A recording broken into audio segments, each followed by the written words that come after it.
¿Os habéis preguntado cómo es que las noticias que nos publican los periódicos españoles hablan de un bombardeo a un campo de refugiados en Gaza?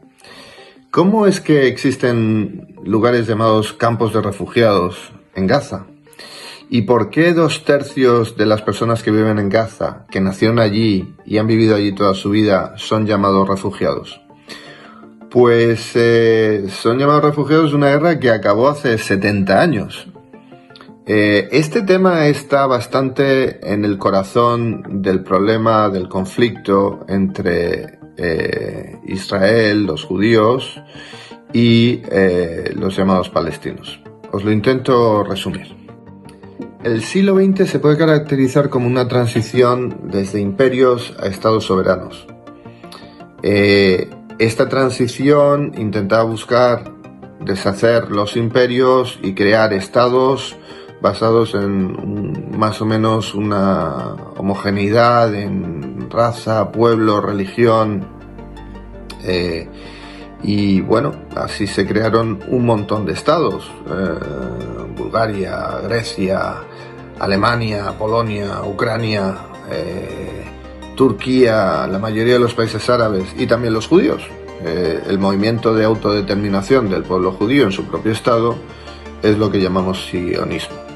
En algunos casos las potencias imperiales deshicieron estos imperios, creando estados que no tenían esta homogeneidad, y así pues hubo, primero 2 guerras mundiales y luego una serie de guerras regionales y de guerras civiles. Esto creó una serie de situaciones de llamados refugiados, ¿no? Pero solo un pueblo de estos refugiados, que se crearon montones de situaciones en el siglo XX, se han mantenido hasta el día de hoy. Estos son los refugiados árabes de la guerra del 48, más tarde conocidos como palestinos. Nadie les llamaba palestinos entonces. Todos los demás grupos de refugiados, excepto los palestinos, reciben un mensaje muy claro: es difícil, es trágico, sigue adelante. Se entendió claramente que no había vuelta atrás, ni en el lugar ni en el tiempo, y por lo tanto no había el llamado derecho al retorno, y que ese retorno significaría una guerra interminable. Así que decenas de millones de refugiados y desplazados, entre esos millones los judíos expulsados de los países árabes, reconstruyeron sus vidas en nuevos países a los que huyeron. Por eso en Europa pues no oímos ninguno refugiados de la Prusia Oriental. Eso no existe. Son ciudadanos de los países que se crearon después de la Segunda Guerra Mundial. Excepto los palestinos. La guerra que los árabes de la tierra que hoy ocupa Israel y los países circundantes libraron para evitar que surgiera un Estado judío y ganara su independencia, pues esa guerra la perdieron, no lograron su objetivo. Y a pesar del asedio al que sometieron violentísimo Israel entre el año 47 y 49, Israel emergió como un Estado soberano. Pero los árabes de allí, respaldados por un apoyo árabe más amplio, se negaron a aceptar este resultado, y con guerras repetidas, con boicots económicos, con condenas internacionales, intentaron revertir este resultado. Y una de las herramientas que usaron fue precisamente su negativa a que los propios refugiados de ese lugar pues se reasentaran en otros países de modo efectivo y permanente. Así que, con el fin de mantener viva la guerra del 48 hasta que pudieran lograr su objetivo, que era deshacer el Estado judío, una agencia temporal se estableció para reasentar a esos refugiados de origen árabe, la UNRWA. Pero esta organización de las Naciones Unidas eventualmente fue secuestrada por los refugiados árabes, y como resultado de ese secuestro, esa UNRWA se convirtió efectivamente en una entidad palestina dedicada exclusivamente a mantener, a avivar la idea de que la única manera de que estos refugiados solventaran su situación no era seguir adelante, sino seguir insistiendo en su derecho al retorno, tanto en el espacio como en el tiempo, a un tiempo en el que no existía Israel, y por lo tanto la UNRWA es un mecanismo para evitar que el Estado judío, el pueblo judío, tenga su propio Estado y su derecho a autodeterminación. Básicamente es un instrumento para destruir Israel. Entonces, vamos a hablar de números. Uno de los modos más importantes que tiene la UNRWA para sus fines es inflar el número de palestinos que registra como refugiados. Y lo hace de un modo curioso.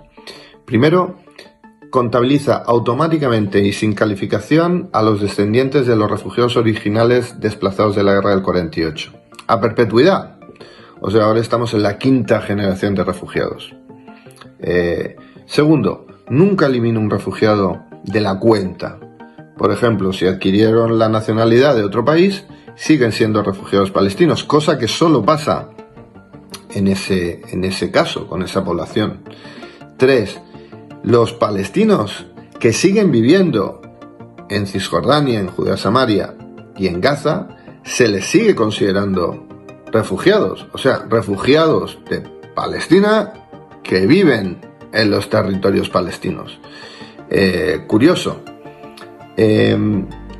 Al final, de estos llamados refugiados palestinos que cuenta la UNRWA, pues la mayoría son ciudadanos palestinos que viven en los territorios palestinos, en Cisjordania, Judea Samaria o Gaza, por lo tanto no son refugiados. 2. Ciudadanos de países como Jordania, más de 2 millones, que tienen origen palestino, pero que no son refugiados. Los que quedan son unos 250.000 que permanecen como apátridas en Siria y Líbano, a pesar de haber nacido allí y nunca haber sido desplazados de ninguna guerra. Estos países no les quieren dar la ciudadanía y de ellos pues quizá 30.000 sean refugiados de verdad según los estándares internacionales. Por lo tanto, un 1% de los 5.700.000 refugiados que dice la UNRWA que hay refugiados palestinos, en realidad son refugiados de acuerdo a estándares internacionales. Y luego tenemos la responsabilidad de UNRWA en algo aún más grave, que es usar sus escuelas, usar los llamados campos de refugiados, que no son más que ciudades y barrios con sus edificios, su alcantarillado, su electricidad, pero le siguen llamando campos de refugiados, pues usarlos como incubadoras de un modelo de odio, de resentimiento y de aspiraciones que no son ni legítimas ni realistas. Esa aspiración nacional palestina de venganza y retorno. En este sentido, la UNRWA es el alma de esta narrativa palestina, por la que les recuerdan que tienen algún derecho completo al espacio entre el río Jordán y el mar Mediterráneo, por la vía de destruir a Israel en algún momento. Fijaos que desde la masacre de las Olimpiadas de Múnich del 72, que la cometieron graduados de escuelas de UNRWA, hasta la masacre del 7 de octubre último, por parte de Hamas, que también fue perpetrada, planeada por graduados de UNRWA. Muhammad Daif fue criado en un campo de UNRWA y estudió en su escuela. UNRWA ha sostenido, alimentado, educado, criado generación tras generación de palestinos que se dedican a buscar la destrucción de Israel por todos los medios, usando la violencia y el terror. Y Hamas, hoy, igual que Fatah antes, simplemente recluta a graduados de UNRWA dispuestos a cometer cualquier atrocidad en nombre de esta venganza y retorno. No es casualidad que los dos lugares donde la cultura de refugiados perpetuos es más fuerte, Gaza y Líbano, sean también los lugares más violentos. En resumen, ¿por qué todavía hay millones de personas que afirman ser refugiados de una guerra que terminó hace 7 décadas? Pues porque para los palestinos esa guerra nunca ha terminado y continúan creyendo que algún día, con suficiente paciencia y violencia, aún podrán ganarla para lograr su objetivo original, que no haya ningún Estado judío para el pueblo judío en ningún lugar, desde el río Jordán hasta el mar Mediterráneo.